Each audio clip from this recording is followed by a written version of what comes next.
اعوذ باللہ من الشیطان الرجیم بسم اللہ الرحمن الرحیم۔ سورہ قاف آیات نمبر 36 تا 45 میں بیان کہ اللہ ہی نے آسمانوں اور زمین اور جو کچھ ان کے درمیان ہے 6 ایام میں پیدا کیا۔ رسول اللہ صلی اللہ علیہ وآلہ وسلم کو منکرین سے درگزر کرنے اور اللہ کی حمد و ثنا بیان کرنے کی تاکید۔ اعوذ باللہ من الشیطان الرجیم وَكَمْ أَهْلَكْنَا قَبْلَهُمْ مِنْ قَرْنٍ هُمْ أَشَدُّ مِنْهُمْ بَطْشًا فَنَقَّبُوا فِي الْبِلَادِ هَلْ مِنْ مَحِيصٍ۔ اور ہم ان کفار مکہ سے پہلے کتنی ہی قوموں کو ہلاک کر چکے ہیں جو ان سے کہیں زیادہ طاقتور تھیں، پھر جب ہمارا عذاب آیا تو وہ اپنی بستیوں میں پناہ کی تلاش میں پھرتے رہے، کیا انہیں کوئی پناہ کی جگہ مل سکی؟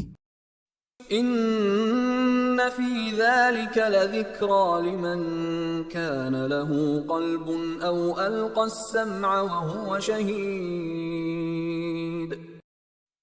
بے شک اس میں ہر اس شخص کے لیے نصیحت ہے جو قلب سلیم رکھتا ہو اور جو توجہ کے ساتھ بات سنے۔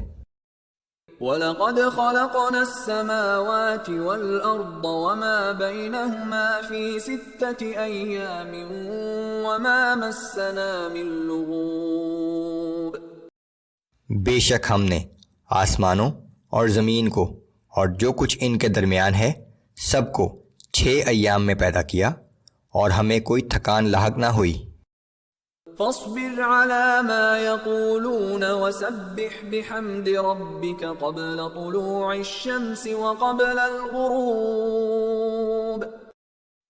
پس اے پیغمبر صلی اللہ علیہ وآلہ وسلم، جو کچھ یہ لوگ کہہ رہے ہیں اس پر صبر کیجئے اور طلوع آفتاب اور غروب آفتاب سے پہلے اپنے رب کی حمد کے ساتھ تسبیح بیان کرتے رہیں۔ یہودیوں کا عقیدہ تھا کہ اللہ نے زمین و آسمان 6 دن میں بنائے، پھر وہ تھک گیا تو 7ویں دن اس نے آرام کیا۔ اسی طرح کفار کہا کرتے تھے کہ مرنے کے بعد کسی کو دوبارہ پیدا نہیں کیا جائے گا۔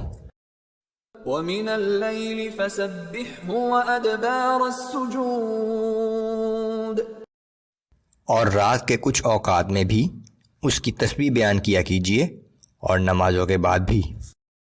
وَاسْتَمِعْ يَوْمَ يُنَادِ الْمُنَادِ مِن مَّكَانٍ قَرِيبٍ۔ اے لوگو، اس دن کے بارے میں بہت غور سے سنو جب ایک پکارنے والا بہت قریبی جگہ سے پکارے گا۔ يَوْمَ يَسْمَعُونَ الصَّيْحَةَ بِالْحَقِّ ذَلِكَ يَوْمُ الْخُرُوجِ۔ جس دن یقینی طور پر سب لوگ اس چنگھاڑ کو سن لیں گے، وہی دن قبروں سے نکلنے کا دن ہوگا۔ اِنَّا نَحْنُ نُحْيِي وَنُمِيتُ وَإِلَيْنَا الْمَصِيرُ۔ بے شک ہم ہی زندگی بخشتے ہیں اور ہم ہی موت دیتے ہیں، اور بالآخر ہماری طرف ہی سب کو واپس لوٹ کر آنا ہے۔ يَوْمَ تَشَقَّقُ الْأَرْضُ عَنْهُمْ سِرَاعًا ذَلِكَ حَشْرٌ عَلَيْنَا يَسِيرٌ۔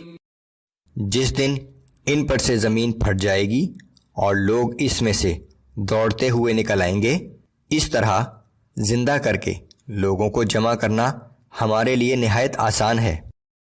نحن اعلم بما يقولون وما انت عليهم بجبار فذكر بالقرآن من يخاف وعید۔ اے پیغمبر صلی اللہ علیہ وآلہ وسلم، جو کچھ یہ کافر کہہ رہے ہیں ہم اسے خوب جانتے ہیں۔ آپ کا یہ کام نہیں کہ ایمان قبول کرنے کے لیے ان لوگوں پر جبر کریں، آپ تو بس قرآن کے ذریعے ہر اس شخص کو نصیحت کرتے رہیں جو میرے وعدہ عذاب سے ڈرتا ہے۔